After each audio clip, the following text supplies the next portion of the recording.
উচ্চ কণ্ঠে সকলে আলাইকা আহসানাল কসস। আল্লাহর নবী আপনাদেরকে আজকে আমি চমৎকার একটা মজার ঘটনা শোনাবো। সেই ঘটনাটা কি? আল্লাহ পাক রব্বুল আলামিন যত পয়গম্বর দুনিয়াতে প্রেরণ করেছেন তার ভিতরে উল্লেখযোগ্য একজন জলিল কদর পয়গম্বর হযরত ইউসুফ আলাইহিস সালাতু ওয়াসসালাম। এই ইউসুফ আলাইহিস সালাতু ওয়াসসালামের পিতার নাম হলো হযরত ইয়াকুব আলাইহিস সালাম। আর ইয়াকুব নবীর পিতার নাম হযরত ইসহাক আলাইহিস সালাতু ওয়াসসালাম। আর ইসহাক আলাইহিস সালাতু ওয়াসসালামের পিতার নাম হযরত ইব্রাহিম খলিলুল্লাহ আলাইহিস সালাতু ওয়াসসালাম। জোরে বলুন সুবহানাল্লাহ। বুখারী শরীফের ভিতরে আছে ইবনুল কারীম ইবনুল কারীম ইবনুল কারীম ইবনুল কারীম, অর্থাৎ কি এরকম একটা বংশ পরম্পরা যে ছেলেও নবী, বাপেও নবী, দাদাও নবী, পরদাদাও নবী। জোরে বলুন সুবহানাল্লাহ। দুনিয়াতে যদি এরকম কোনো বংশ থাকে যে বাপ হোসেন, ছেলেও জার্মান, বাপ হোসেন, দাদা জার্মান, পরদাদাও জার্মান, তাদের প্রভাব কম না বেশি? সবাই বলেন কেন কম না বেশি? কেমন একটা বংশ আল্লাহ তাআলা পৃথিবীতে পাঠাইলেন, ছেলেও নবী, বাপেও নবী, দাদাও নবী, পরদাদাও নবী। দুনিয়ার চেয়ারম্যানই তো টাকা পয়সা কেনা যায়, ঠিক না? কথা বলেন না যে কি টাকা পয়সা কেনা যায় না? কেনা যায়, কিন্তু লোকের টাকা পয়সা কেনা যায় না।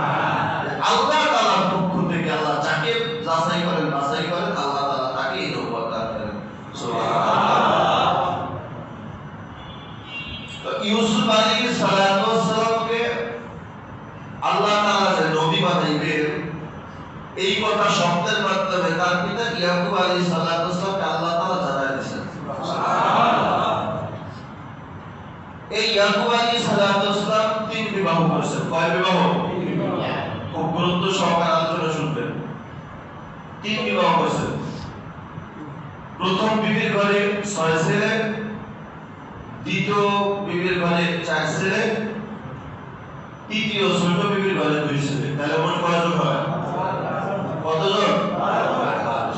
তার মানে ইউসুফ আলাইহিস সালাতু ওয়াসসালাম কত হয়েছিলেন? 12 হয়েছিলেন।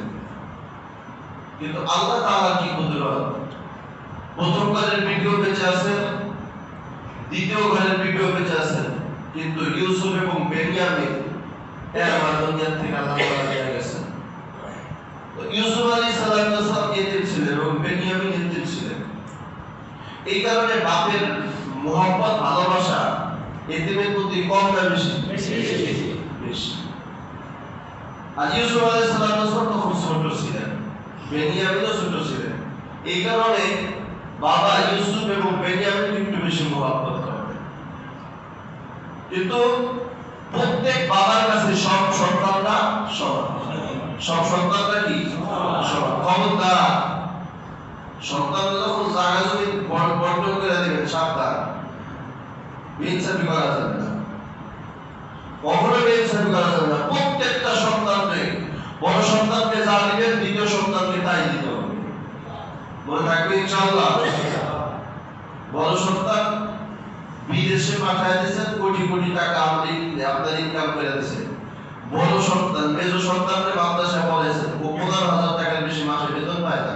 খুব কথাটা খেয়াল করলেন, ও মাসে মাসে 50 লাখ 1 লক্ষ টাকা আপনাকে দিতে পারে না। মরণের সময় যদি আপনি কার সাথে কইরা বড় সন্তানকে জায়গা জমি বেশি দেন, মেজো সন্তানকে টাকা মানে বেশি দেন, এই কারণে যদি জমি কমায় দেন, কিয়ামতের ময়দানে আল্লাহর কাঠগড় আপনাকে দাঁড়াতে হবে। আমাদের সমাজের থেকে না একটু সাপ উঠে গেছে, একেবারে সাপ উঠে গেছে। বাপ যারা আছেন সাবধান, জামাগুলো যখন বন্টন করে দিবেন খুব কঠিন ভাবে বন্টন করে দিবেন, কোনো বেইনসাফি করবেন না, ইনসাফ প্রতিষ্ঠিত করবেন। আল্লাহ আমল করার তৌফিক দান করুন। আমিন। তো সবাই তো বাবার সন্তানের কাছে সবাই তো সমান, কিন্তু ইউসুফ আলাইহিস সালাতু ওয়াসসালামকে তার বাবা কেন বেশি মহব্বত করেন? জানা দরকার আছে না? তাফসীরে কিতাবের ভিতরে আল্লামা আলুসি বাগদাদী রাহমাতুল্লাহ আলাইহি তাফসীরের রুহুল মানির ভিতরে লেখে 4টা কারণ। কয়টা কারণ? 4টা কারণে বেনিয়ামিন এবং ইউসুফ আলাইহিস সালাতু ওয়াসসালামকে ইয়াকুব তার বাবা বেশি মহব্বত করতেন ওই বাকি 10 ছেলের থেকে। এক নম্বর কারণ হলো ইউসুফ আলাইহিস সালাতু সালাম এতিম ছিলেন। কি ছিলেন? এতিম ছিলেন, তার মা বেঁচে ছিল না। তাহলে যে সন্তানের মা নাই, বাবা আছে, ওই বাবা সন্তানের প্রতি ভালোবাসা কম না বেশি? বেশি। এই কারণে এতিম হওয়ার কারণে তাকে বেশি মহব্বত করে। 2 নম্বর কারণ, ইউসুফ আলাইহিস সালাম ছোট ছিলেন, দুর্বল ছিলেন, নিজের কাজকর্ম নিজে করতে পারতেন না। আপনারা জবাব দেন, ঘরের ভিতরে যে সন্তানটা সবচেয়ে দুর্বল, ছোট, তার প্রতি মা বাবার ভালোবাসা মহব্বত বেশি না কম? বেশি না? মা বাবা পেরেশান থাকে, উঠে গেল কিনা, কান্নাকাটি করলো কিনা, চোখের থেকে পড়ে গেল কিনা, ঠিক না ভাই? সামান্য একটু ঠান্ডা হইলে বাবা পেরেশান হয়ে যায়, ঠিক না ভাই? তাহলে দুর্বলের প্রতিও বাবার ভালোবাসা কম না বেশি? আর আল্লাহ তাআলা বলেন, বান্দা তোমরা তো বনি আদম দুর্বল, অখলিকাল ইনসানু দাইফা, তোমরা সমস্ত প্রাণী থেকে দুর্বল, এই কারণে তোমাদের প্রতি, মানুষের প্রতি আমি আল্লাহর ভালোবাসা বেশি। সুবহানাল্লাহ। দুর্বলের প্রতি আল্লাহর ভালোবাসা সব সময় বেশি থাকে। যে বড়গিরি দেখায়, বেড়াগিরি দেখায়, বাপ দেখায়, আল্লাহ তাআলা তার প্রতি ভালোবাসা এবং মহব্বত থাকে না। এজন্য যত বিনয়ী হবেন, যত নরম হবেন, ভদ্র হবেন, আল্লাহ তাআলা বলেন আপনার প্রতি আল্লাহর ভালোবাসা হাজার হাজার গুণ বেড়ে যাবে। সুবহানাল্লাহ। তো 2 কারণ। 3 নম্বর কারণ হলো ইউসুফ আলাইহিস সালাম দেখতে একটু সুন্দর ছিলেন। সুবহানাল্লাহ। কেমন সুন্দর? বলে পৃথিবীর বুকে আল্লাহ তাআলা আমার নবী ছাড়া যত মানুষ আল্লাহ তাআলা সৃষ্টি করেছেন, আমার নবী ছাড়া সবথেকে বেশি সুন্দর ছিলেন হযরত ইউসুফ আলাইহিস সালাম। সুবহানাল্লাহ। এই কারণে সুন্দরের প্রতি ভালোবাসা কম না বেশি? বেশি। এই 3টা। 4 নম্বর কারণ হলো ইয়াকুব আলাইহিস সালাম জানতে পারছেন যে কিছুদিন পর আমার এই সন্তান, আমার পরিবারের ভিতরে আল্লাহ তাআলা তাকে নবী হিসাবে আল্লাহ তাআলা প্রতিষ্ঠিত করবেন। সুবহানাল্লাহ। তাহলে যেই বাবা বুঝতে পারে কিছুদিন পর আমার এই পোলা নবী হবে, তার প্রতি ভালোবাসা কম না বেশি? এই কারণে 4টা কারণ আছে তাফসীর কিতাবে। এই 4টা কারণে ইউসুফ আলাইহিস সালামকে তার বাবা বেশি মহব্বত করতেন। সুবহানাল্লাহ। কিন্তু এই মহব্বত করাটা বাকি 10 ভাইয়ের জন্য ভালো ছিল না। তারা হিংসা করত, তাদের জন্য কাল হয়ে দাঁড়ালো। তারা মনে মনে ভাবতেছে, আমরা এত কষ্ট করি, আমরা কামাই রোজগার করি, আমরা সারাদিন মুরগি দুম বাড়িগুলো চড়াই, আমার বাবা আমাদেরকে মহব্বত করে না, বরং ওই ছোট বিবির ঘরে 2 ছেলে বেনিয়ামিন এবং ইউসুফকে বেশি মহব্বত করে। এই কারণে তাদের ভিতরে হিংসা বহিঃপ্রকাশ হচ্ছে। একদিনের ঘটনা, ইউসুফ আলাইহিস সালাম তার বাবার সাথে ঘুমিয়ে আছেন। তো মা যদি বেঁচে থাকে, 2টা সন্তান যদি থাকে, মা মাঝখানে ঘুমায়, ডান পাশে একজনের, বাম পাশে একজনের রাখে। তো ইউসুফ আলাইহিস সালাম তো মা নাই। তো ইয়াকুব আলাইহিস সালাম বেনিয়ামিন এবং ইউসুফকে নিয়ে শুয়ে আছেন। মাঝখানে বাবা, ডান পাশে ইউসুফ, বাম পাশে বেনিয়ামিনকে নিয়ে শুয়ে আছেন। হঠাৎ ইউসুফ আলাইহিস সালাম রাতের বেলা স্বপ্ন দেখলেন। কি? আল্লাহ কুরআন বলে, ইয ক্বালা ইউসুফু লিআবিহি ইয়া আবাতি ইন্নী রাআইতু আহাদা আশারা কাওকাবান ওয়াশ-শামসা ওয়াল কমারা রাআইতুহুম লি সাজিদিন। সুবহানাল্লাহ। আল্লাহ পাক রব্বুল আলামিন বলেন, আমার পয়গম্বর হযরত ইউসুফ আলাইহিস সালাম রাতের বেলা স্বপ্ন দেখলেন। ইয ক্বালা ইউসুফু লিআবিহি ইয়া আবাতি ইন্নী রাআইতু আহাদা আশারা কাওকাবা। ইউসুফ আলাইহিস সালাম রাতের বেলা স্বপ্ন দেখার পর যখন ঘুম থেকে উঠলেন, বাবার ডাকতে বলতেছেন, হে আমার আদরের পিতা, আমি রাতের বেলা স্বপ্ন দেখলাম। ইয ক্বালা ইউসুফু লিআবিহি মানে হে আমার আদরের পিতা, আমি রাতের বেলা স্বপ্ন দেখলাম, ইন্নী আহাদা আশারা কাওকাবা, আমি রাতের বেলা স্বপ্ন দেখলাম আকাশের 11টা তারকা এবং চন্দ্র আর সূর্য আমি ইউসুফকে সিজদা করতেছি। আমি এই স্বপ্ন রাতের বেলা দেখলাম, হে আমার আদরের পিতা, আমি রাতের বেলা এই স্বপ্ন দেখলাম। ইয়াকুব নবী তো আল্লাহর পয়গম্বর ছিলেন, বলে স্বপ্নের ব্যাখ্যা জানেন কি? জানেন? ইউসুফ আলাইহিস সালাম যখন বাবার কাছে বললেন, আব্বা জান, আমি রাতের বেলা স্বপ্নে দেখলাম 11টা তারকা আর চন্দ্র সূর্য আমাকে সিজদা করতেছে। ইয়াকুব আলাইহিস সালাম স্বপ্নের ব্যাখ্যা জানেন। ইয়াকুব আলাইহিস সালাম বুঝতে পারলেন 11টা তারকা মানে হলো তার 11টা ভাই, আর চন্দ্র হলো আমি বাবা, সূর্য হলো তার মা। তার মানে কিছুদিনের ভিতরে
এজন্য শব্দের কথা কাউকে বলা যাবে না, কাউকে বলা যাবে না, শব্দের কথা কাউকে বলবেন না।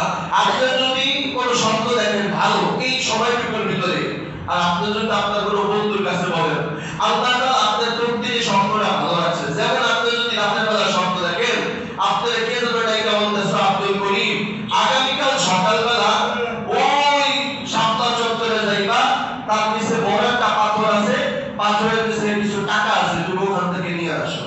এই শব্দ যদি আপনি দেখেন, একদিন না একদিন যদি আপনি কাউকে না বলেন, আল্লাহ তাআলা আপনাকে এই শব্দটা, আপনাকে এই জিনিসটা আপনাকে দান করবেই করবে।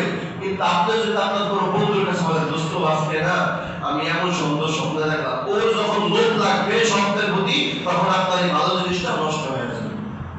মনে থাকবে তো ইনশাআল্লাহ। এজন্য শব্দের কথা কারোর কাছে বলা যাবে না, আলেম ছাড়া কারোর কাছে বলবেন না, কারণ আলেম শব্দের ব্যাখ্যা জানে।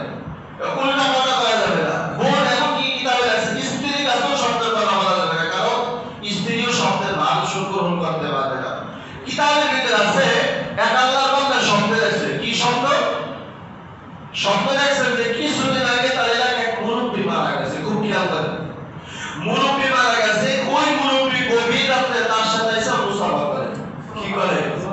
মুসাফা করে। খুব খেয়াল করেন, এক জীবন্ত মানুষ রাতের বেলা ঘুমাইছে, কিছুদিন আগে তার এলাকায় একটা মুরব্বী মারা গেছে, এই আব্দুল করিম মারা যাওয়ার পর রাতের বেলা তার সাথে ওই মুদ্দার ব্যক্তি কাপড় সহ এসে তার সাথে মুসাফা করে। এই শব্দ যখন রাতের বেলা দেখছেন, কিতাবে লেখে সকালবেলা বউর কাছে ডাকায়, মন তো বেজার, বউর কাছে ডাকায়, বউ ডাকায়, কি ব্যাপার, মন বেজার কেন? আমি না রাতে একটা স্বপ্ন দেখছি। কি স্বপ্ন? আমি দেখলাম কিছুদিন আগে আমাদের এলাকায় আব্দুল করিম মারা গেছে, ও স্বপ্নে এসে আমার সাথে সাক্ষাৎ করে। বউ তো মাথায় হাত রাখে, ইন্দা দিলে তাহলে তুমি আর বেশি দিন বাঁচতা না। কি বাঁচতা না? তুমি আর বেশি দিন বাঁচতা না। বউ যদি কয় তুমি আর বেশি দিন বাঁচতা না, হুঁশ আছে? কথা বলে কেন? মন তো পুরা বেজার, টেনশন। একটা জিনিস খুব খেয়াল করেন, মানুষ যখন বেশি টেনশনে পড়ে কোথায় যায় বলতে পারবেন? চার দোকানে। কথা বলে কোন দোকানে?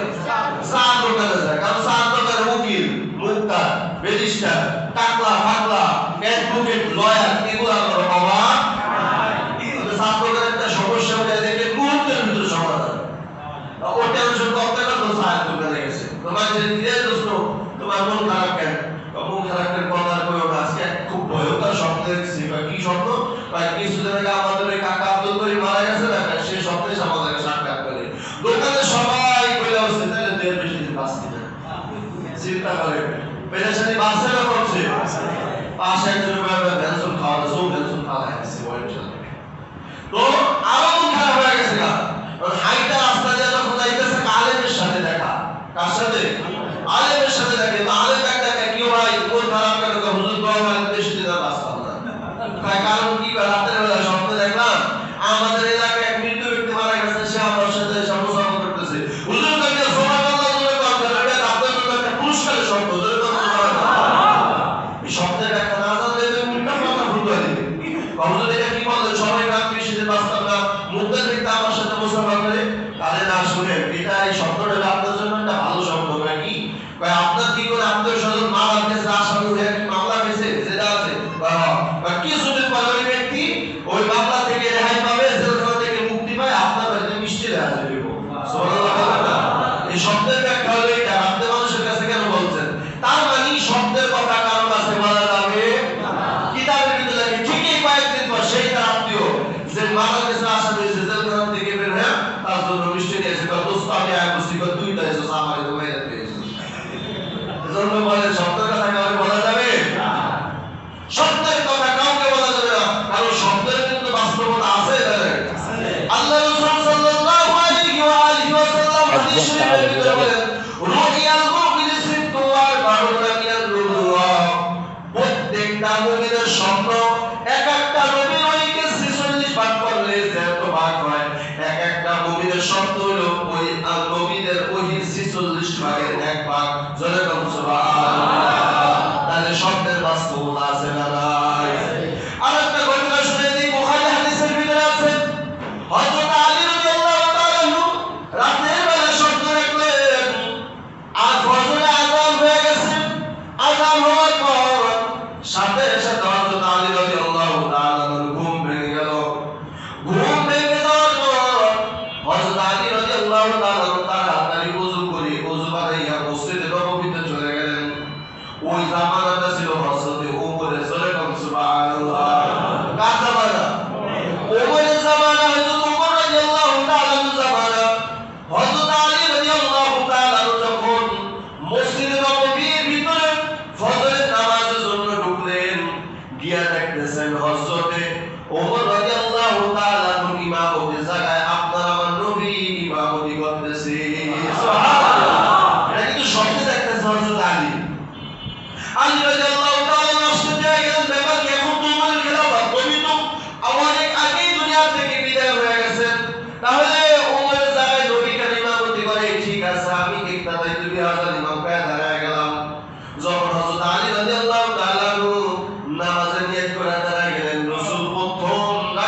আল্লাহ নবী দুইটা কইরা না দিয়া প্রত্যেকের হাতে একটা কইরা খেজুর দিলেন। স্বপ্নের ভিতরে হযরত আলী রাদিয়াল্লাহু তাআলা দেখলেন রাসূলের হাতে খেজুরের প্লেট আসার পর কোন সাহাবীদেরকে না দিয়া আল্লাহ রাসূল সর্বপ্রথম আমি আলীকে একটা খেজুর দিয়েছি। সুবহানাল্লাহ।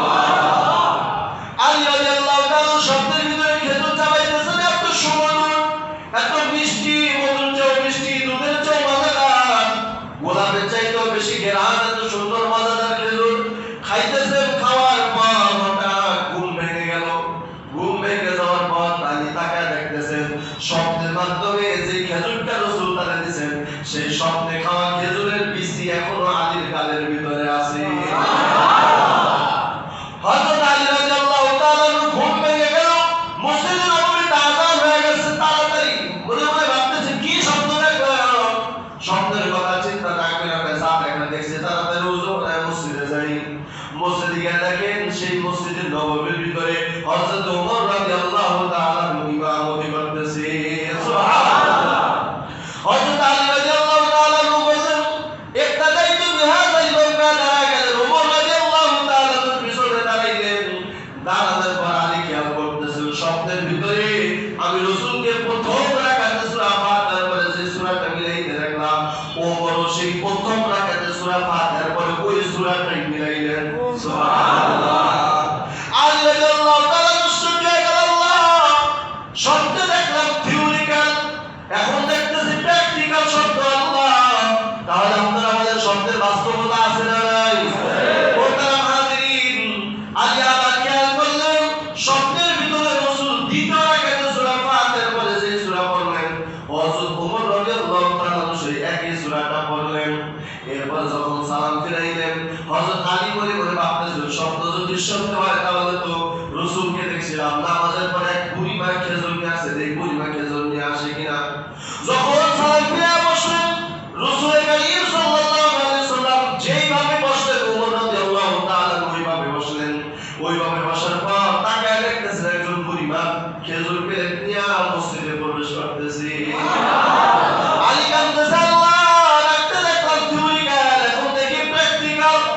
হযরত আলী রাদিয়াল্লাহু তাআলা চিন্তা করতেছেন স্বপ্নের ভিতরে রাসূল সর্বপ্রথম খেজুরটা আমারে দিয়েছে, দেখি ওমর সর্বপ্রথম কারে খেজুরটা দেয়। হযরত ওমর রাদিয়াল্লাহু তাআলা প্লেটটা হাতে পাওয়ার পর তাকায় দেখতেছেন, বলতেছেন ও সাহাবীরা, আমার হাতে যে পরিমাণ খেজুর আছে যদি একটা করে দেই তাহলে অবশিষ্ট থাকবে, দুইটা করে দিলে শর্ট পড়বে। হযরত ওমর রাদিয়াল্লাহু তাআলা প্রত্যেককে একটা করে দিলেন আর ওই আলীকে সর্বপ্রথম একটা খেজুর দিলেন। সুবহানাল্লাহ। আলী রাদিয়াল্লাহু তাআলা বলেন যেই স্বাদ এবং যেই মজাদার খেজুর আমি স্বপ্নের ভিতরে খাইলাম ওই মজাদার খেজুরটা আমি বাস্তবে খাইতেছি, কিন্তু রাসূলের কাছে আমি আটটা খেজুর চাওয়ার সাহস পাই নাই। একবার হাত বাড়াইছে, আবার হাত উঠাই দিছি, মনে মনে ভাবতেছি রাসূল যদি আমার ধমক দেয়া বলে আলী সবাই একটা করে খেজুর দিছি তোমাকে কেন দুইটা দেব। আমি নবীর কাছে দুই আরেকটা খেজুর চাওয়ার সাহস আমি পাই নাই, কিন্তু ওমর তো আমার দোস্ত মানুষ, বন্ধু মানুষ, আমি ওমরের কাছে আরেকটা খেজুর চাই। সবাই দেওয়ার পর যদি অবশিষ্ট খেজুর পেলেতে থাকে তাহলে বলবো দোস্ত আমার আরেকটা খেজুর দাও। যখন সবাইকে বন্টন করে দেওয়া হয় কিছু অবশিষ্ট খেজুর পেলেতে ভিতর থাকে, হযরত আলী ডাক দেখা, ভাই ওমর অনেক খেজুর আছে আমার একটা দাও। ওমর ডাক দেয়া কয় স্বপ্নের ভিতরে রাসূল তোমারে দেয় নাই, আমিও তোমারে খেজুর দেব না। ভাই আশিকে মাওলা মেরা ইশকে নিরালা, ভাই আশিকে মাওলা মেরা ইশকে নিরালা, হায় জুমলা জাহা জিনকে তাজাল্লি সে বুঝালা। জোরে জোরে সুবহানাল্লাহ। আরে বলে শব্দের বাস্তবতা আছে না নাই? এজন্য শব্দের মুসলমান শব্দ কথা কাউকে বলা যাবে না, না, একমাত্র ওলামায়ে কেরাম ছাড়া কারোর কাছে শব্দের ব্যাখ্যা দেওয়া যাবে না, শব্দের কথা বলা যাবে না। যে ভালো শব্দের ব্যাখ্যা বলতে পারে আলেম থেকে তারপর শব্দ বলবেন, ওই শব্দটা আল্লাহ তাআলা হয়তো পারে ভালো জিনিসটা আল্লাহ তাআলা আপনার রিজিকের ভিতরে দান করতে পারে কি পারে না? قال يا بني لا تقصص رؤياك على إخوتك فيكيدوا لك كيدا। ইয়াকুব পয়গম্বর তার সন্তান ইউসুফকে ডাক দেয়, বাবা শব্দে যা দেখছো কাউকে বলবা না। জোরে বলুন সুবহানাল্লাহ।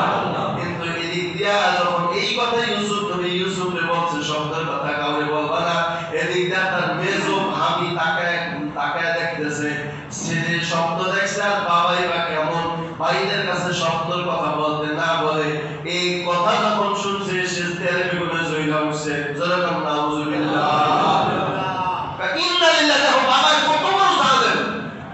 ছেলে স্বপ্ন দেখে আমার স্বামীরা কষ্ট করে তাদের মুখে খাবার তুলে দেয়, সেই ছেলেদেরকে তো মোহাম্মত করেই না, বয়স ছোট সন্তানকে মোহাম্মত করে। আবার ছোট সন্তান স্বপ্ন দেখে, আর বাবাই বা কেমন ছোট সন্তানকে বলে খবরদার স্বপ্নের কথা কাউকে বলবো না। লাগছে নি ব্যাস, কথা বলে কেন ব্যাস লাগছে নি? যখন আমি করি দৃশ্য দেখলাম, দৃশ্য দেখার পর দেখ আজকে আমার স্বামী আবার আসুন, তারপরে বলবো আজকে ইউসুফের যেই কয়েকদিন আমার যেই কয়েকদিন লাগে। যখন বিকাল বেলা কাজের থেকে সমস্ত তার ভাইরা যখন কাজ থেকে বাড়িতে আসলেন, বাড়িতে আসার পরে এই মেজো ভাই এবার মেজো ভাবি উল্টা পাল্টা কথা বলা শুরু করছে। কয় তোমার বাবা ইউসুফকে ভালোবাসে, তোমাদেরকে ভালোবাসে না। আজকে আমি তার সত্যতার প্রমাণ পাইছি। কয় কিভাবে? কয় সেটা হলো ইউসুফ রাতের বেলায় তো সুন্দর স্বপ্ন দেখছে, আর তোমার বাবা এবার কেমন ইউসুফ এত মোহাম্মত করে। আর বলে বাবা এই স্বপ্নের কথা কোনো ভাইয়ের কাছে বলবা না, কথা ঠিক কিনা? কেন আমার টেলিভিশনে চলে আসছে? তাহলে তাই ইউসুফকে আর টিকে রাখা যায় না। আর ইউসুফের প্রতি হিংসা পরিপ্রকাশ ঘটে গেল, ইউসুফের জন্য তারা কাল হয়ে গেল। কিন্তু ইয়াকুব আলাইহিস সালাম শব্দের ব্যাখ্যা বলতে বললেন না, বা শব্দের কথা বলতে বললেন এটা ভালোর জন্য না খারাপের জন্য? ভালোর জন্য না, যাতে ভাইয়ের ভিতরে শয়তান যেন ড্রিঙ্কি বা শয়তানি বা আপনার শত্রুতা সৃষ্টি করতে না পারে। কারণ আল্লাহ পাক রব্বুল আলামিন কুরআন বলে ক্বালা ইয়া বুনাইয়া লা তাকুসুস রুয়াকা আলা ইখওয়াতিকা ফায়াকিদু লাকা কাইদা ইন্নাশ শাইতানা লিল ইনসানি আদুউম মুবিন। কারণ শয়তান সুযোগ পাইলে ভাইয়ের ভিতরে শত্রুতা সৃষ্টি করে, ঠিক কিনা? শয়তান হলো প্রকাশ্য শত্রু। যখন ইউসুফ আলাইহিস সালামের ভাবি কথা বলছে মেজো ভাই সমস্ত ভাইদেরকে রাতের বেলায় ঘর থেকে ডেকে আনলো। আমি সংক্ষেপে বলতেছি, আমার উদ্দেশ্য হলো এই সূরার সাথে মুহাম্মদের কি সম্পর্ক তা হলো আমার বলা উচিত, বলা দরকার, খুব খেয়াল করবেন। সংক্ষেপে আলোচনা করব। হযরত ইউসুফ আলাইহিস সালামের 10 ভাই, তারপরে তারা ঘর থেকে বের হয়ে ইয়াকুব আলাইহিস সালামের বাড়ির পাশে একটা বাগান ছিল, ওই বাগানের ভিতরে ইউসুফকে নিয়ে মিটিং এ বসলো। সুবহানাল্লাহ। কি করলো? মিটিং এ বসলো। ইউসুফের ব্যাপারে কি সিদ্ধান্ত নেওয়া যায়? আল্লাহ কোরআন বলে ওয়াকতুলু ইউসুফা আও ইতরাহুহু আল্লা ইয়াখলাকুম ওয়াজহু আবিকুম ওয়া তাকুনু মিন বাদিহি কওমান সালিহিন। আল্লাহ কোরআন বলে ওই 10 বারের ভিতরে একবার ডাক দেয় ইউসুফের কারণে বাবা আমাদেরকে মোহাম্মত করে না, বাবা আমাদেরকে ভালোবাসে না, আমরা সবাই মিলে ইউসুফকে হত্যা করব। নাউজুবিল্লাহ। আমরা ইউসুফকে হত্যা করব, দুনিয়া থেকে বিদায় করে দেব। আহাব্বু ইলা আবিনা মিন্না ওয়া নাহনু উসবাতুন ইন্না আবানা লাফি দালালিন মুবিন। আমার বাবা নিশ্চয়ই বিভ্রান্তির ভিতরে আছে, কারণ আমার বাবা আমাদেরকে মোহাম্মত করে না। আমরা সারাদিন কাজ করি, সারাদিন মুরগি চড়াই, দুম্বা চড়াই, আমার বাবা আমাদেরকে মোহাম্মত করে না, শুধুমাত্র ইউসুফকে মোহাম্মত করে। অতএব ইউসুফকে যখন আমার বাবার কাছ থেকে দূরে সরায় দিব, তখন বাবার দৃষ্টি শুধু আমাদের দিকেই থাকবে। আমরা সবাই মিলে ইউসুফকে হত্যা করব। নাউজুবিল্লাহ। এক ভাই দেখতে না না হত্যা করা যাবে না কেন? আমরা পয়গম্বরের সন্তান, পয়গম্বরের সন্তান হয়ে কখনো হত্যা করা যাবে না, হত্যা করা বড় অন্যায়। এই দিকটা সেজো ভাই ডাকতে ভাইজান, হত্যা করা অন্যায়, ঠিক আছে, তাহলে হত্যা করার দরকার নেই, তাহলে কি করা যায়? আর একজন ডাকতে কয় হত্যা করার দরকার নাই, আমরা অন্ধকার কূপের মধ্যে ইউসুফকে ফেলা দিব, বনিকে দলেরা নিয়ে যাবে, ইউসুফ আর এখানে থাকবে না, তখনই ভালো হবে। ভাই উঠা রাখবে, উঠা ডাকতে কয় মেজো ভাই যখন বললো ইউসুফকে হত্যা করা গুনাহ হবে, হত্যা করা যাবে না, ভাই তাহলে কূপে ফেলাই দিলে কি গুনাহ হবে না? কি গুনাহ হবে না? বলা হয় কেন? হত্যা করলে গুনাহ হবে, কূপে ফেলাইলে গুনাহ হবে না? এবার দেখেন কূপে ফেলাইলে যদিও গুনাহ হয়, তাকুনু মিন বাদিহি কওমান সালিহিন, এই সামান্য গুনাহ হলে অসুবিধা নাই, পরে আমরা তওবা করে ভালো হয়ে যাব। কি কয়? তওবা করে পরে কি আলো? এই চরিত্র দুনিয়ার মানুষের ভিতরে আছে না নাই? খাওয়া দাওয়া ফুর্তি করো, দুনিয়াটা মস্ত যা ইচ্ছা তা করো, মরণের সময় তওবা করো, আছে না নাই? এ বাবা তোমার আমি বুঝাইতে পারবো না, তুমি যে মরণের সময় তওবা করবা, তুমি গ্যারান্টি দাও তোমার মরণ কখন হবে জানা আছে নি? তাই তুমি কথা কিভাবে বলো যে মরণের সময় ভালো করে ভালো হয়ে যাবো? তওবা করো। ইউসুফ আলাইহিস সালাম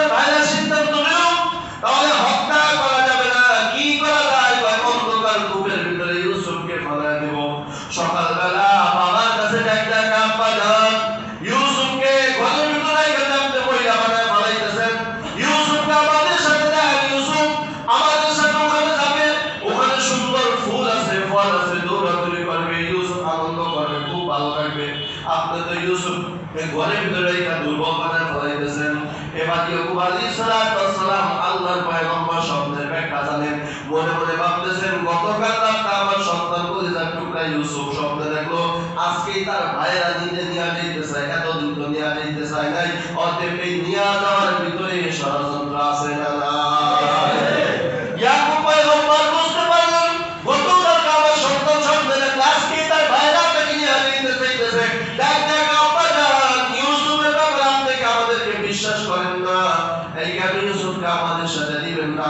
এইভাবে যখন সঙ্গে বলতেছে, যখন পিরাপিরি করতেছে, পয়গম্বর ইয়াকুব আলাইহিস সালাম দেখলেন এই ইউসুফকে ছাড়া তারাও যাবে না, আর আমি বাবা ইউসুফকে না দিয়া পারবো না।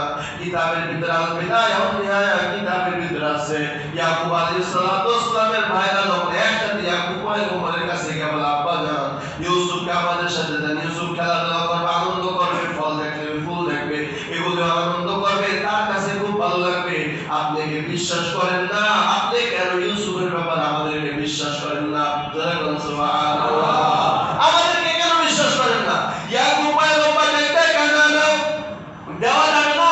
ওই পাহাড়ে বড় বড় দেখবে আছে, বাঘ আছে, তোমরা যখন কাজে ব্যস্ত থাকবা ওই সময় আমার কলিজার টুকরা ইউসুফের বাঘে খেয়ে ফেলাইতে পারে। এবার তার ডাক দেখা আমরা এত বড় সুসংখ্য 10টা ভাই, দেশ সুসংখ্যের অধিকারী আব্বা জানাতে কি বলেন ইউসুফকে আমাদের 10 ভাই সামনে থেকে কোনোদিন বাঘে খাইতে পারবে না। ইন্না ইযাল্লাহ খাসিরুন, যদি ইউসুফকে বাঘে খায় তাহলে আমরাই তো ক্ষতিগ্রস্ত হব। সুবহানাল্লাহ, কিভাবে কৌশল করে বাবার কাছ থেকে ইউসুফকে নিয়ে যাইতেছে। ইয়াকুব পয়গম্বর শেষ করে দেখলেন না এরা ইউসুফকে ছাড়া যাবে না, আর আমি না দিয়েও পারবো না। ডাক ডাক ও সন্তানেরা তোমরা দাঁড়াও, আমি একটু ইউসুফের সাজা দিয়ে সুবহানাল্লাহ সাজা দিয়ে দেখবেন। স্যার আপনি যদি সন্তান যদি আপনার সাথে কোথাও যাইতে চায়, মা দেখবেন ভাই আসো সন্তানের একটু মাথায় তেল দিয়ে দিই, চিন্তা করে ডাক ডাক আমার কলিজার টুকরা সন্তান তোমরা দাও, ইউসুফকে একটু সাজা দেই। ঘরের ভিতরে নিয়ে পয়গম্বর ইয়াকুব বুড়ো মানুষ ইউসুফকে বুকের ভিতরে জ্বালাইয়া চোখের পানি ছেড়ে কান্না শুরু করলেন। গতকাল রাতে আমার কলিজার টুকরা স্বপ্নে দেখলো আজকে তার ভাইয়ের নিয়ে যাইতেছে, আজকে আমি না দিয়েও পারবো না, আর পুরা ইউসুফকে ছাড়া যাবে না। আল্লাহর কাছে ডাক ডাক আল্লাহ দিব আমাদের সন্তানের হাতে, দিব সন্তানের সাথে, কিন্তু আমি মূলত আল্লাহ তোমার হাতে আমার ইউসুফকে দিব। সুবহানাল্লাহ, সাথে দিব ভাইকে, কিন্তু হাতে দিব কার? আল্লাহ। বলেন কার? আল্লাহর হাতে দিব, সাথে দিব ভাইয়ের সাথে দিব, কিন্তু হাতে দিব কার? আল্লাহ। এজন্য আপনি যদি কোথাও সফর করতে যান, কোথাও যদি সফরের হয়, আপনার পরিবারের দায়িত্ব যদি আল্লাহর হাতে দেন, হেফাজত করবেন কে? আল্লাহ। কিন্তু আমাদের তো উল্টা, বাইরে যখন যায় মেজো ভাই ডাক ডাকায় এ ভাই এদিকে একটু ভাবির সাথে দেখতে যাচ্ছি, কথা বলেন কেন? তুমি দায়িত্বটা আল্লাহর হাতে দাও। আল্লাহ রাসূল সাল্লাল্লাহু আলাইহি ওয়াসাল্লাম সফরে দোয়া শিখিয়ে দিলেন, আল্লাহুম্মা আনতা সাহিবু ফিস সফর আল খলিফাতু ফিল আহল, ও আল্লাহ এই সফরের জিম্মাদার এবং সাথী তুমি, আল খলিফাতু ফিল আহল এবং আমার রেখে যাও পরিবারের জিম্মাদার তুমি। জোরে বলুন সুবহানাল্লাহ। কেউ যদি পরিবার এবং পরিবারের জিম্মাদার আল্লাহকে বানায়, বলেন তো ওই পরিবার এবং পরিবারকে রক্ষা করবেন তিনি কে? আল্লাহ। আমরা উল্টা করি, আমরা বাইরে যাওয়ার সময় ভাই সামনে বিয়ে সামনে আমাদের শ্বশুর শাশুড়ির দায়িত্ব দিয়ে দেয়, ঠিক না ভাই? ঠিক করে কর, এরকম কয়েকদিন পর খবর হয় বড় ভাই তার বউরে নিয়ে আসছে, ঠিক না ভাই? ঠিক করে কর। এই গজবটা আমরা আল্লাহ আমাদের এই গজব থেকে হেফাজত করুন, সকলে বলে আমিন। ইয়াকুব পয়গম্বর ডাক ডাক আমি তাদের সাথে দিব, কিন্তু হাতে দিব আল্লাহ। ইয়াকুব পয়গম্বর ইউসুফকে বুকের মধ্যে নিয়ে কান্না জড়িত কণ্ঠে ডাক ডাক বাবা ইউসুফ আমি তোমাকে আল্লাহর হাতে দিব, কিন্তু সাথে দিব তোমার ভাইদের।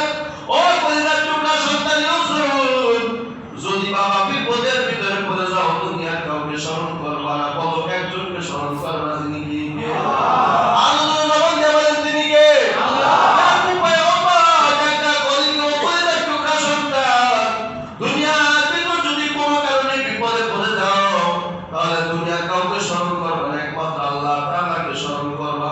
এইভাবে সাজাইয়া পড়াইয়া ওই তার সিঁদুর থেকে একটা জামাকে তাবিজ হিসেবে বানাইয়া গলার ভিতরে লটকাইয়া দিলেন। যখন লটকা দিলেন ডাক দেখা বাবা ইউসুফ এই যে জামাটা দেখতেছে জামাটা আমার দাদা জান ইব্রাহিম নবীকে যখন আল্লাহ নবী আগুনের ভিতরে ফালায় দেয় উলঙ্গ অবস্থায় আল্লাহ তাআলা জান্নাত থেকে জিবরাইলের মাধ্যমে পোশাকে জুব্বা তার গায়ের মধ্যে লাগায় দেয়। ওই জুব্বাটা আমার দাদা ইসহাকের আমার সাথে দাদার ইসহাককে হাদিয়া দিয়েছে, ইসহাক আমার বাবা আবার আমাকে হাদিয়া দিয়েছে, আর আমিও তোমার বাবা ইউসুফকে এই জুব্বাটা হাদিয়া দিলাম। সুবহানাল্লাহ। যদি কোথাও বিপদে পড়ে যাও এই জুব্বার তাবিজ বানায় তোমার গলার ভিতরে লটকায় দিলাম, এই তাবিজের উসিলায় আল্লাহ তোমাকে হেফাজত করবে। এইবার যখন এটা গলায় ঝুলাইয়া দিয়া আদর করে যখন ঘর থেকে বের করে দেয়, কিন্তু ইউসুফ নবী ইয়াকুব নবীর দেহের ভিতরে আগুন জ্বলে। আল্লাহ গতকাল রাত্রে স্বপ্নে দেখল আজকে আমার সন্তানকে নিয়ে যায়, প্রকাশও করতে পারতেছে না। ইউসুফকে নিয়ে যখন রওনা হয় বড় ভাই কাঁদতে দেয়, মেজো ভাই শাশুড়া দেয়, আহারে কি আদর আর কি ভালোবাসা, কি সোনা ওই ভালোবাসা দেখাইয়া বাবা ডাক দেখায় তোমরা একা যাইবা কেন, আমিও তোমাদেরকে একটু আগে দিয়ে আসি। জোরে বলো সুবহানাল্লাহ।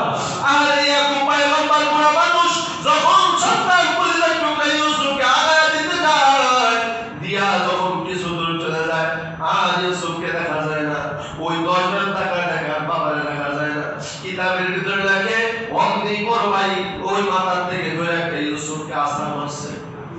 যখন আস্থা করছে মেজো ভাই সাথে লাফি মারছে, সেজো ভাই সাথে লাফি গুটিয়ে খুশি শুরু করছে। ইউসুফ আলাইহিস সালাম বুঝা পালাইছেন তারা বাবারে ভালোবাসার বা আদর করার জন্য আনে নাই, বরং আমার বাবার কাছ থেকে তারা ষড়যন্ত্র করে এখানে নিয়ে আসছে আমাকে মেরে ফেলার জন্য। আমার বাবা তো বলছে দুনিয়ার ভিতর যদি কেউ বিপদে কখনো বিপদে পড়ে যায় দুনিয়ার কাউকে স্মরণ করবো না, আমি আল্লাহকে স্মরণ করবো। সুবহানাল্লাহ। ইউসুফ পয়গম্বরকে যখন লাথি মেরে ফালায় দেয়, ইউসুফ পয়গম্বর মাথায় কিছু করে সেজদায় পড়ে আমার আল্লাহর ডাক দেয়, আল্লাহ তুমি আমার হেফাজত করবা। আল্লাহ পাক রব্বুল আলামিন ইউসুফ পয়গম্বর যখন আল্লাহর ডাক মারলেন, আল্লাহ তাআলা মুহূর্তের ভিতরে বড় ভাই ইহুদার কলবের ভিতরে ইউসুফের জন্য মায়া ঢেলে দিলেন। সুবহানাল্লাহ। যখন ইহুদার ভিতরে আল্লাহ তাআলা ইউসুফের পক্ষ থেকে মায়া মোহব্বত ভালোবাসা ঢেলে দিলেন, অমনি বড় ভাই ডাল হয়ে ডাক দেখায়, আল্লাহ তুষ্টা কিল খুশি মারবি না, তোরা গতকালকে সিদ্ধান্ত নিলি, রাতের বেলা সিদ্ধান্ত দিলি ইউসুফকে কুয়ার ভিতরে ফেলে দিবি, এত যদি লাঠি তুষ্টা কিল খুশি মারো তাহলে তো আর বাঁচবে না। কি করা যায়? ডাক দেখা কুয়ার ভিতরে ফেলে দে। 70 গজ কিতাবের ভিতরে লেখে 70 গজ রশি ইউসুফের মাজার ভিতরে বাইন্ধা, এরপর আপনার ব্যাগ দিয়ে যেইভাবে মাছ ধরে ওইভাবে কুয়ার ভিতরে রশি চলতেছে, আর ইউসুফ আলাইহিস সালাম নিচে যাইতেছে। কিতাবের ভিতরে লেখে 35 হাত রশি যখন চলে যায়, এমন সময় মেজোটার ভিতরে শুধু ক্রিমিনালি বুদ্ধি কেমনে খতম করা যায়, হত্যা করা যায়। মেজোটা ডাক দেখা বড় ভাই এত রশি যদি শেষ করে ভালো বাবার কাছে কি জবাব দিবা? বাবা তো অবশ্যই জিজ্ঞাসা করবে এত রশি কি করছো? আমরা বাবার কাছে জবাব দিতে পারবো না। কয় কি করা যায়? রশি এখান থেকে কাইটা দাও, কাইটা দেওয়ার পর নিচে পড়া বাজুকার মজুক যা ইচ্ছা তা আমাদের উদ্দেশ্য সফল হয়ে যাবে। ইউসুফ আর কোনোদিনই মুক্তি করতে পারবে না।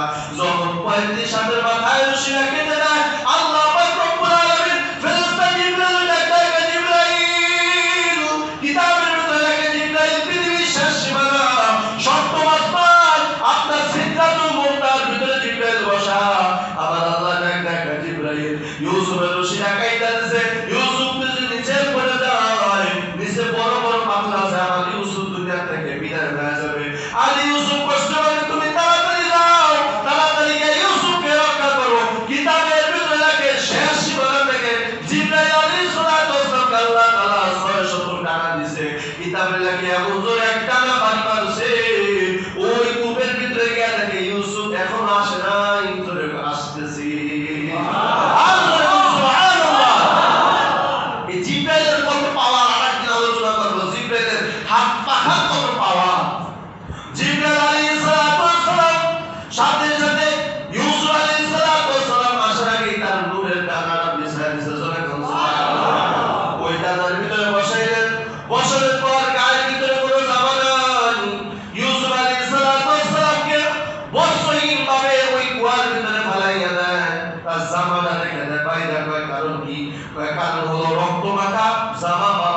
নিয়ে বলবে বাবা ইউসুফকে বাঘে খায়া বলাইছে, কথা ঠিক না?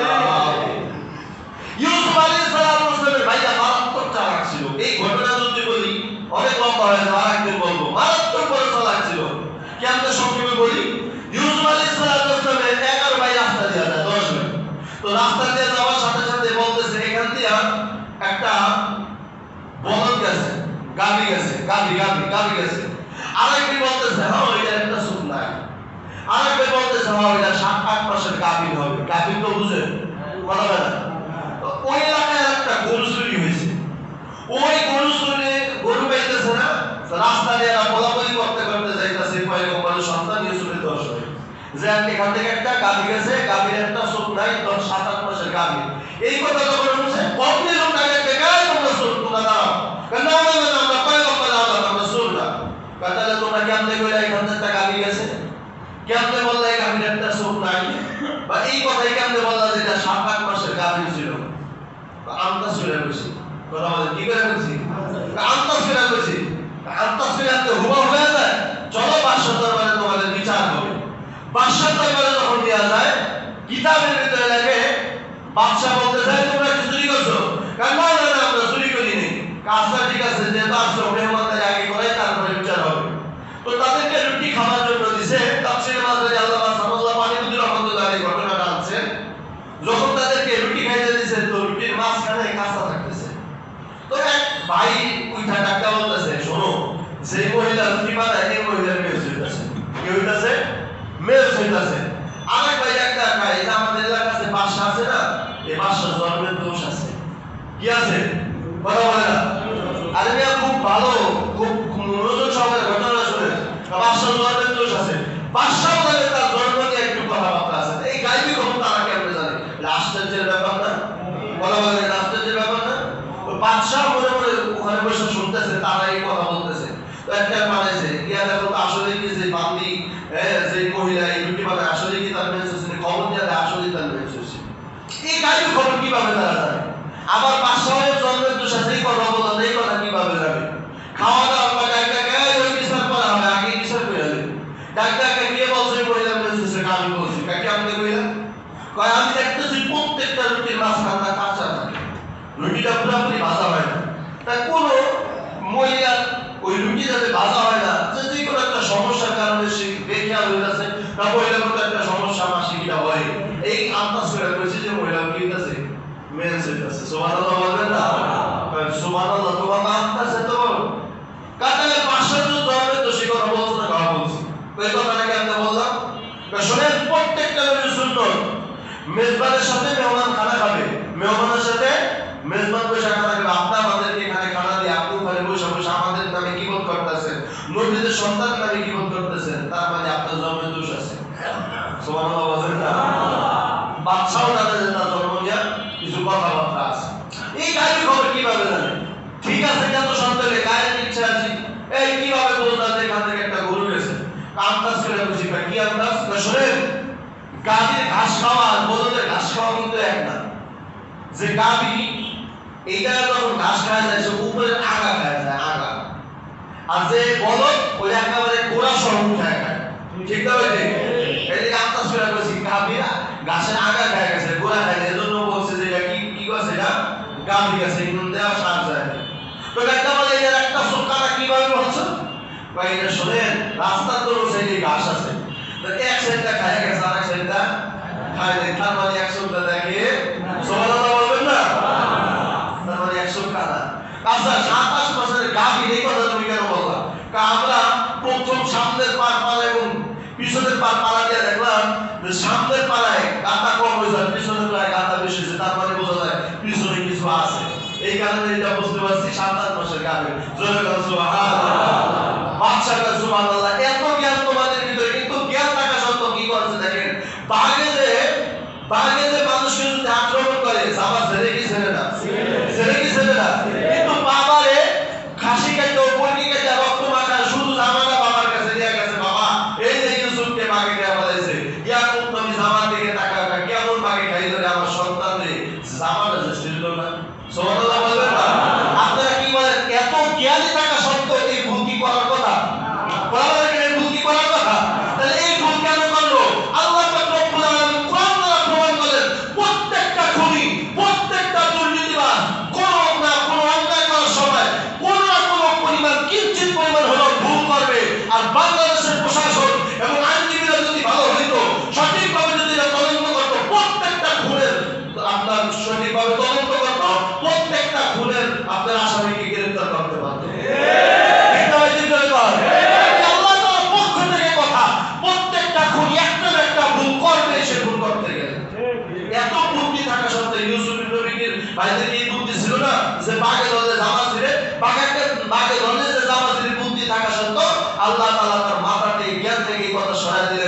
কারণে ধরা পড়ে গেছে বাবার হাতে, ঠিক না? ইউসুফ আলাইহিস সালামকে পরামর্শ করে যখন কূপের ভিতরে ফেলায় দেয়, আল্লাহ পাক রব্বুল আলামিনের ফেরেশতারা, আল্লাহ পাক রব্বুল আলামিনের ফেরেশতা জিবরাইল এসে তাকে সুন্দরভাবে বসাইলেন। বসানোর পরে দেখলেন যে খালি জামা, গায়ের ভিতরে কোনো জামা নাই। এবার ডাক্তার ইউসুফ, তোমার গায়ের জামা কোথায়? কামার ভাইরা খুলে রেখে দিয়েছে। কই কেন?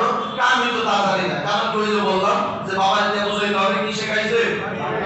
কোরআনে কি শেখাইছে? বাগে খাইছে। তো আল্লাহ পাক রব্বুল আলামিন ডাক্তার, এই তুমি এত কথা বলো না, জিবরাইল কই জামা পরাই দাও। আল্লাহ জামা কোথায় পাবো? কারে ওই যে তাকায় দেখো ইউসুফের গলার ভিতরে একটা তাবিজ আছে। সুবহানাল্লাহ। তাবিজ আছে, তাবিজের ভিতরে জামা আছে। জিবরাইল কা আল্লাহ, এটা কিভাবে সম্ভব? আর টান দিয়া ভাই করো না, ভাই করো। জিবরাইল আলাইহিস সালাম বলেন, আমি টান দেই আর বড় হয়, টান দেই আর বড় হয়, টান দেই আর জোরে করো সুবহানাল্লাহ।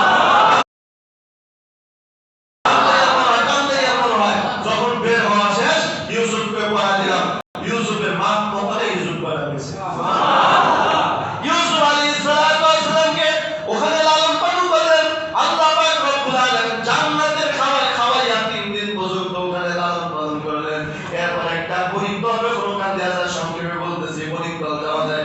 এতদিন পর্যন্ত তাফসীরে কিতাবে লেখা, এতদিন পর্যন্ত ওই কূপের পানি লবণাক্ত ছিল, খাবার মতো কোনো উপযুক্ত ছিল না। কিন্তু যখন পরিকল্পনা দেওয়া যায়, পানির পিপাসা ঘোড়ায় থেমে গেল, আর সামনে বাঁধতে পারে না। একজন ডাক্তার পাশে কূপ আছে, একটু পানি খেয়ে লই। একজন ডাক্তার খবরদার, এই কূপের পানি ভালো হবে না, এই কূপের পানি লবণাক্ত, জীবন বের হয়ে যাবে। এখন যদি পানি না খায় আমাদের অবস্থা খারাপ হয়ে যাবে। আল্লাহ কি কুদরত!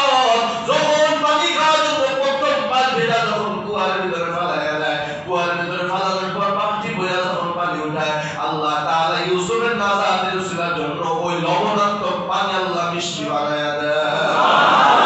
যখন পানি মিষ্টি হয়ে গেছে, সবাই এখন এক বালতি তো হইতাছে না, অনেক সাথী সঙ্গ, ঠিক না ভাই? এক বালতি তো হয় না, আবার বালতি পানি ভরার জন্য যখন ওই বালতিটা ইউসুফ আলাইহিস সালামের সামনে পড়ে, আল্লাহ পাক রব্বুল আলামিন ফেরেশতা জিবরাইলকে ডাকা, জিবরাইল আমার কলিজার টুকরা পয়গম্বর ইউসুফকে তুমি বালতির মধ্যে বসায় দাও। যখন বালতির ভিতরে বসায় দিয়েছে, বালতি ওজন হয়ে গেছে, আগের বারের মতো বালতি আর বসে না।